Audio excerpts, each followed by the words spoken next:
Bismillahirrahmanirrahim. Assalamualaikum warahmatullahi wabarakatuh. Apa kabar semuanya? Semoga selalu dalam keadaan sehat walafiat. Amin ya Allah ya Rabbal alamin. Nah, sebelumnya mungkin kita perkenalan dulu ya, karena mungkin ada yang aneh gitu. Karena biasanya kan Bu Siti yang mengisi mata pelajaran biologi, nah sekarang dengan Bapak. Baik, perkenalkan, nama Bapak Gifari Abdul Rashid. Saat ini masih kuliah di UIN Sunan Gunung Jati Bandung semester akhir dan sedang melakukan PPL di SMA Negeri 1 Cikalongwetan. Sehingga selama 2 bulan ke depan, insya Allah Bapak bersama Bu Siti mungkin akan mengajar dan membersamai Ananda semua dalam mata pelajaran biologi. Nah, oke, selanjutnya kita langsung saja ke materi ya. Nah, tentang Kingdom Monera. Nah, Kingdom Monera ini kan sudah dipelajari pertemuan kemarin ya dengan Bu Siti, dari karakteristiknya, lalu perbedaan archaea dan eubacteria. Selanjutnya kita membahas tentang struktur sel bakteri. Nah, struktur sel bakteri ini ada struktur luar dan struktur dalam. Nah, struktur luar ini terbagi menjadi beberapa. Yang pertama itu yang paling luar kapsul, lalu dinding sel, membran plasma, ada flagel, nah yang bentuknya panjang ini, lalu ada villi. Nah, villi ini yang kecil-kecil nih, kayak bulu nih di sekitaran tubuh dari bakteri. Nah, lalu ada struktur dalamnya. Yang pertama ada sitoplasma, ada ribosom, ada plasmid, dan yang terakhir ada nukleoid. Nah, nukleoid ini isinya itu DNA dari bakteri. Lalu selanjutnya ada fungsi struktur bakteri. Nah, fungsi struktur bakteri ini yang pertama kita bahas kapsul dulu ya. Kapsul ini berfungsi sebagai pelindung dan mempertahankan kelembaban sel. Nah, fungsi kapsul juga biasanya mengeluarkan lendir. Nah, makanya kalau kita temui makanan-makanan busuk yang sudah dihinggapi bakteri itu biasanya agak berlendir ya, agak basah-basah gitulah. Itu nah dari kapsul inilah gitu ada lendir-lendir itu. Lalu dinding sel. Nah, dinding sel ini untuk melindungi sel supaya tidak mudah rusak dan juga untuk mempertahankan bentuk sel. Nah, jadi yang melindunginya itu ternyata dinding sel ya. Lalu ada membran sel. Nah, membran sel ini untuk melapisi sitoplasma. Nah, sitoplasma itu kan nanti ya organ dalam dan mengontrol pergantian zat yang ada pada sel dari zat yang berada di luar. Jadi keluar masuknya zat dalam bakteri ini itu diaturnya, dikontrolnya oleh membran sel. Nah, lalu yang ya, ini ada flagel. Flagel ini sebagai alat gerak bakteri. Nah, jadi ketika bakteri ini bergerak, ya, flagelnya inilah yang mendorong-dorongnya gitu ya. Jadi ketika bergerak biasanya bergerak juga flagelnya utek-utekan gitulah flagelnya itu. Lalu ada pili. Nah, pili ini untuk membantu perlekatan pada substrat atau pada organel lain gitu ya. Jadi ketika bakteri ingin menempel pada yang bakteri pada organel lain, nah ada substrat ini yang membantunya, ada pili yang membantunya. Lalu fungsi struktur bakteri. Nah, yang pertama itu sitoplasma. Nah, sitoplasma ini sebagai wadah berlangsungnya reaksi metabolisme sel. Jadi reaksi-reaksi metabolisme sel itu terjadinya di sitoplasma. Lalu ada ribosom yang sebagai tempat terjadinya sintesis protein. Lalu nukleoid, nah tempat berkumpulnya DNA kromosal bakteri. Nah, DNA ini juga sebagai penentu. Nah, penentu apakah nantinya bakteri ini cara makannya itu bagaimana, apakah autotrop atau heterotrop, lalu ada apakah mempunyai flagel atau tidak. Nah, dari DNA inilah gitu nanti dikembangkannya. Lalu plasmid. Nah, plasmid ini berfungsi dalam rekayasa genetik sebagai vektor yang membawa gen asing yang ingin disisipkan pada bakteri. Nah, jadi ketika ada gen yang ingin disisipkan pada bakteri ini, di plasmid inilah gitu yang merekayasa genetiknya. Nah, oke, anak-anak, sekarang kita belajar mengenai pengelompokan bakteri. Nah, setelah sebelumnya kan belajar tentang struktur bakteri ya. Nah, pengelompokan ini ternyata dibagi-bagi lagi. Yang pertama ada tentang bentuknya, lalu jumlah dan letak flagel, lalu kebutuhan oksigen, yang keempat karakteristik dinding sel, dan yang terakhir itu tentang cara mendapat makanannya. Nah, langsung saja ke yang pertama, tentang bentuk-bentuk bakteri. Nah, bentuk bakteri ini yang pertama yaitu bentuknya batang atau basil. Nah, jadi bentuknya itu seperti tabung lah ya, mungkin seperti bakteri ini nih. Nah, ini batang bentuknya gitu, jadi membentuk tabung. Tapi ada juga namanya Coccobacillus. Nah, ini tidak batang, tidak tidak murni seperti batang, tapi oval ini bentuknya, jadi lonjong seperti itulah ya. Nah, lalu ada Bacillus ini, kalau satu ini sebutnya Bacilli, kalau dua Diplo, kalau tiga Streptobacillus, nah, gitu ya. Ya, contohnya itu Bacillus anthracis. Nah, contoh dari bakteri tipe batang atau tipe basil. Nah, lalu yang kedua itu tipenya bulat. Nah, bulat. Nah, seperti ini nih, bulat gitu ya, membulat. Nah, ini contohnya Staphylococcus aureus. Nah, yang ketiga ini spiral nih. Jadi bentuknya itu spiral kayak per kayak gitulah ya. Tipis dan panjang biasanya. Nah, contohnya itu Treponema pallidum. Nah, contoh dari bakteri spiral ini ya. Kayak cacing gitu juga ya, mirip-mirip lah spiral gitu. Kita lanjutkan. Nah, sekarang tentang jumlah dan letak flagel nih. Jadi flagel itu kan tadi di struktur apa disebutnya? Bulu cambuk atau sebagai alat geraknya ya. Nah, flagel juga ternyata dalam bakteri ini ada beberapa nih bentuknya, letaknya. Yang pertama ada amfitrik. Nah, amfitrik ini flagelnya ada di setiap sisi. Jadi di sisi sebelah sini, di kiri dan di kanan itu ada ya. Kiri kanan atau ya atas bawah, pokoknya di dua sisi itu ada ya. Nah, yang kedua itu peritrik.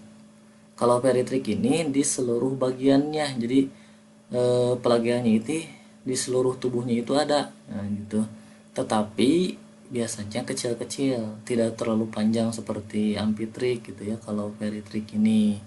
Nah, terus yang ketiga ada atrik. Nah, kalau atrik ini dia tidak punya flagela. Nah, jadi dalam tubuhnya itu polos saja gitu, tidak ada flagela, paling pili. Yang pili itu biasanya ada di tubuh atrik ini. Nah, terus yang keempat monotrik. Nah, monotrik ini sesuai namanya ya, mono itu kan satu. Jadi hanya di salah satu sisinya aja nih. Di sebelah sini nih pelagelnya itu kayak gini juga nih, cuma satu ini cuma satu ekornya nih pelagelnya gitu ya. Terus yang terakhir ada lovotrik. Nah, lovotrik ini kayak monotrik, jadi di cuma satu bagian aja yang ada pelagelannya, tetapi banyak gitu pelagelnya nih, ada beberapa pelagel di satu sisi gitu ya, kayak ini nih banyak gitu. Oke, selanjutnya tentang kebutuhan terhadap oksigen nih. Jadi tentang kebutuhan terhadap oksigen ini dibagi menjadi dua ya. Ada aerob dan anaerob. Nah, gitu. Kalau anaerob apa? Kalau anaerob itu berarti bakteri yang bisa hidup tanpa memerlukan oksigen. Nah, contohnya itu bakteri Micrococcus denitrificans yang dapat merombak senyawa menjadi metan. Nah, ini. Lalu ada juga aerob. Nah, kalau aerob ini membutuhkan oksigen untuk bertahan hidupnya, untuk menghasilkan energinya gitu. Bakteri ini biasanya contohnya itu bakteri nitrifikasi yang akan mengubah amonia menjadi nitrat, atau yang ada di dalam tanah. Bakteri-bakteri di dalam tanah itu biasanya aerob semua karena dia membutuhkan oksigen gitu untuk bertahan hidupnya seperti itu. Selanjutnya nih, karakteristik dinding sel. Nah, tadi dinding sel kan udah dibahas ya. Jadi di bagian luar ya dinding sel itu. Nah, ternyata dikelompokkan lagi nih dinding sel ini ada dikelompokkan menjadi bakteri gram negatif, gram positif, dan ada juga ternyata yang tidak berdinding sel bakteri ini. Nah, kita bahas dulu yang gram negatif ya. Gram negatif ini memiliki lapisan peptidoglikan tipis. Nah, jadi dalam dinding sel itu ada di dalamnya itu ada namanya lapisan peptidoglikan. Nah, lapisan peptidoglikan ini kalau di gram negatif ini ternyata tipis dan dinding selnya itu mampu menyerap warna merah. Nah, contohnya bakteri bergenus Streptomyces dan Streptococcus. Nah, itu. Jadi pada intinya lapisan peptidoglikannya tipis ya, peptidoglikan tipis dan mampu menyerap warna merah gitu. Lalu bakteri gram positif. Nah, gram positif ini kebalikan dari gram negatif, berarti lapisan peptidoglikannya tebal gitu ya. Dan dinding selnya mampu menyerap warna violet atau ungu ya. Contohnya bakteri ungu, Enterobacteria. Nah, gitu. Jadi peptidoglikan itu tadi adanya di mana? Di dinding sel. Nah, gitu ya. Jadi isi dari dinding sel itu salah satunya yaitu lapisan peptidoglikan. Nah, gitu. Terus yang ketiga ini bakteri yang tidak berdinding sel gitu. Jadi tidak memiliki dinding sel. Nah, contohnya mikroplasma gitu. Kita lanjut. Nah, cara mendapatkan makanan nih. Bakteri berdasarkan cara mendapatkan makanannya ada dua ya. Yang pertama bakteri heterotrop dan bakteri autotrop. Nah, kalau bakteri heterotrop ini bakteri yang memperoleh makanannya dari lingkungannya. Jadi tidak dapat membuat makanan sendiri ya. Seperti kita. Nah, jadi kita harus makan dari nasi kan ya gitu, tidak seperti tumbuhan yang bisa memfotosintesis gitu ya. Jadi ini juga bakteri juga ada yang heterotrop ya. Jadi tidak bisa membuat makanan sendiri. Nah, contohnya Escherichia coli, E. coli ya. Lalu Lactobacillus burgerius. Nah, bakteri ini juga dapat hidup secara saprofit dan parasit. Nah, kalau saprofit itu apa? Saprofit itu jadi bakteri ini makan dari mikroorganisme yang sudah mati gitu. Jadi mereka makanannya dari situ. Jadi kayak misalnya ada ada ayam yang sudah mati. Nah, itu kan suka menjadi busuk. Nah, itu karena bakteri saprofit inilah itu busukan itu. Ada juga yang parasit ya. Nah, seperti itu. Lalu bakteri autotrop. Nah, bakteri autotrop ini bakteri yang dapat membuat makanannya sendiri. Nah, bakteri autotrop dapat dibedakan menjadi dua nih katanya. Yaitu yang pertama bersifat Bersifat chemoautotrop dan bersifat fotoautotrop. Nih. Kita bahas yang foto dulu ya. Yang fotoautotrop ini jadi bakteri ini untuk menghasilkan makanannya itu membutuhkan cahaya. Jadi kayak foto itu kan cahaya ya, fotosintesis. Nah, foto itu cahaya. Arti dari foto itu cahaya. Jadi untuk menghasilkan makanannya ini harus tersinari matahari gitu, kayak tumbuhan aja dia mah gitu. Lalu ada juga bakteri chemoautotrop.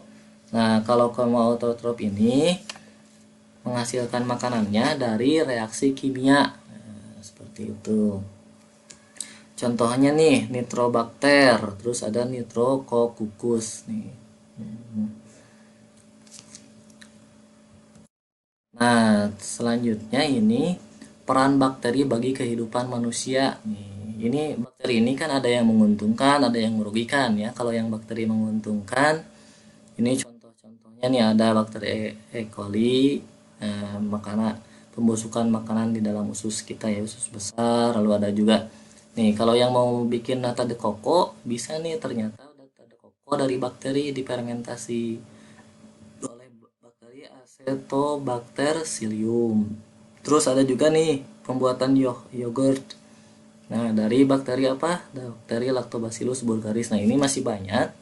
Silakan anak-anak atau ya ananda sekalian cari lagi, bisa searching, bisa dari buku pelajaran, untuk bakteri-bakteri lainnya ya. Nah, selanjutnya ini bakteri yang merugikan. Nih, bakteri ini bisa menyebabkan biasanya ya penyakit-penyakit gitu ya dalam tubuh kita.